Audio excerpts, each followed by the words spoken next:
Hi guys, welcome to my channel. ಇವತ್ತು ನಾನು ನಮ್ಮ ಕನ್ನಡದಲ್ಲಿರೋ ವರ್ಸ್ಟ್ ಸಿನಿಮಾಗಳು, ಅಂದರೆ ನನಗೆ ಯಾವುದು ಸಿನಿಮಾಗಳು ವರ್ಸ್ಟ್ ಅನಿಸುತ್ತಾ ಅಂತ ಹೇಳ್ತೀನಿ. ಒಂದು 5 ಸಿನಿಮಾ ಲಿಸ್ಟ್ ಮಾಡಿದ್ದೀನಿ. ಅದರಲ್ಲಿ ಮೊದಲನೇ ಸಿನಿಮಾ ವಿರಾಟ್. ಈ ಸಿನಿಮಾ ದರ್ಶನ್ ಅವರ ಕೆರಿಯರಲ್ಲಿ ಬಂದಿರೋ ಒಂದು ವರ್ಸ್ಟ್ ಸಿನಿಮಾ ಅಂತಲೇ ಹೇಳ್ತೀನಿ.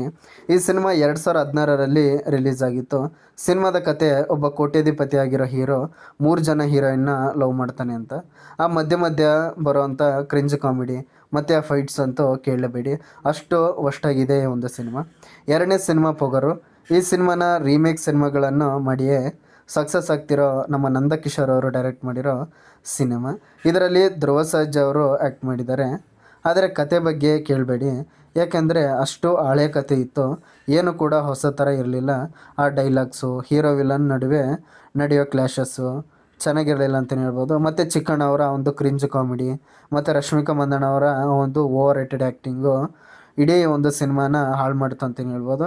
ಹಾಗೆ ಸಿನಿಮಾ ರಿಲೀಸ್ ಟೈಮಲ್ಲಿ ಒಂದು ಕಾಂಟ್ರವರ್ಸಿ ಕೂಡ ಆಗಿತ್ತು. ಹಾಗಾಗಿ ಸಿನಿಮಾ ಅಷ್ಟೊಂದು ಕಲೆಕ್ಷನ್ ಮಾಡಲಾರ್ದೆ ಆ್ಯಾವ್ರೇಜ್ ಅಂತ ಹೇಳ್ಬೋದು. ಹಾಗಾಗಿ ಇದು ವರ್ಸ್ಟ್ ಸಿನಿಮಾ. ಮೂರನೇ ಸಿನಿಮಾ ಬಂದು ಕೋಟಿಗೊಬ್ಬ 3. ಸುದೀಪ್ ಅವರು ಆ್ಯಕ್ಟ್ ಮಾಡಿ ಕಥೆನೂ ಕೂಡ ಬರೆದಿರೋ ಸಿನಿಮಾನೇ ಈ ಕೋಟಿಗೊಬ್ಬ 3. ಈ ಸಿನಿಮಾ 2021ರಲ್ಲಿ ರಿಲೀಸ್ ಆಗಿತ್ತು. ಆದರೆ ಕೋಟಿಗೊಬ್ಬ 2 ಸಿನಿಮಾ ಒಂದು ಒಳ್ಳೆ ಕತೆ ಇದ್ದ, ಟ್ವಿಸ್ಟ್ ಇದ್ದ ಸಿನಿಮಾ ಅಂತಲೇ ಹೇಳ್ಬೋದು. ಆದರೆ ಈ ಕೋಟಿಗೊಬ್ಬ 3 ಮತ್ತು ಅದೇ ಹಳೆ ಕಥೆನ ಹೇಳಿದ್ದಾರೆ ಅಂತಲೇ ಹೇಳ್ಬೋದು. ಅದರಲ್ಲೂ ಆ ಟ್ವಿಸ್ಟ್ಗಳಂತೂ ಚೆನ್ನಾಗೇ ಇರಲಿಲ್ಲ. ಕೋಟಿಗೊಬ್ಬ 2 ಅಲ್ಲಿ ಫಾದರ್ ಸೆಂಟಿಮೆಂಟು, ಕೋಟಿಗೊಬ್ಬ 3ಯಲ್ಲಿ ಮದರ್ ಸೆಂಟಿಮೆಂಟು. ಆದರೆ ಕೋಟಿಗೊಬ್ಬ 2 ಅಲ್ಲಿನ ಫಾದರ್ ಸೆಂಟಿಮೆಂಟ್ಗೆ ನಾವು ತುಂಬ ಕನೆಕ್ಟ್ ಆಗಿದ್ವಿ. ಆದರೆ 3ಯಲ್ಲಿನ ಒಂದು ಮದರ್ ಸೆಂಟಿಮೆಂಟು ಇನ್ನೂ ಸ್ವಲ್ಪ ಕನ್ವಿನ್ಸಿಂಗಾಗಿರಬೇಕಿತ್ತು. ಮತ್ತು VFX ಅಂತೂ ಅಷ್ಟೊಂದು ಚೆನ್ನಾಗಿರಲಿಲ್ಲ, ಅದ್ರ ಮೇಲೆ ವರ್ಕ್ ಮಾಡಬೇಕಾಗಿತ್ತು. ಹಾಗೆ ಕಥೆನೂ ಕೂಡ ಅಷ್ಟೊಂದು ನಮಗೆ ಎಂಗೇಜಿಂಗಾಗಿರಲಿಲ್ಲ. ಹಾಗಾಗಿ ಇದು ಸುದೀಪ್ ಅವರ ಕೆರಿಯರಲ್ಲಿ ಒಂದು ವರ್ಸ್ಟ್ ಸಿನಿಮಾ ಆಗಿ ನಿಂತ್ಕೊಂತ ಅನ್ಬೋದು. ಮತ್ತು 4ನೇ ಸಿನಿಮಾ ರಂಗನಾಯಕ. ಈ ಸಿನಿಮಾ ಮುಖ್ಯವಾಗಿ ಅಟೆನ್ಷನ್ನ ಪಡ್ಕೊಂಡಿದ್ದು ಮಠ ಸಿನಿಮಾ ಆದಮೇಲೆ ಗುರುಪ್ರಸಾದ್ ಮತ್ತು ಜಗ್ಗೇಶ್ ಅವರು ಕಾಂಬಿನೇಷನಲ್ಲಿ ಬರ್ತಿರೋ ಸಿನಿಮಾನೇ ರಂಗನಾಯಕ. ಈ ಸಿನಿಮಾ 2024ರಲ್ಲಿ ರಿಲೀಸ್ ಆಗಿತ್ತು.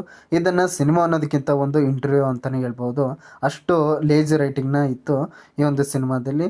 ಸೊ ಇದೊಂದು ವರ್ಸ್ಟ್ ಸಿನಿಮಾ ಅಂತಲೇ ಹೇಳ್ಬೋದು. ಮುಖ್ಯವಾಗಿ ಈ ಒಂದು ಸಿನಿಮಾ ಮೇಲೆ ತುಂಬಾ ಎಕ್ಸ್ಪೆಕ್ಟೇಷನ್ಸ್ ಇತ್ತು, ಆದರೆ ಆ ಒಂದು ಎಕ್ಸ್ಪೆಕ್ಟೇಷನ್ನ ನಿರಾಸೆ ಮಾಡುತ್ತೆ ಅಂತಲೇ ಹೇಳ್ಬೋದು.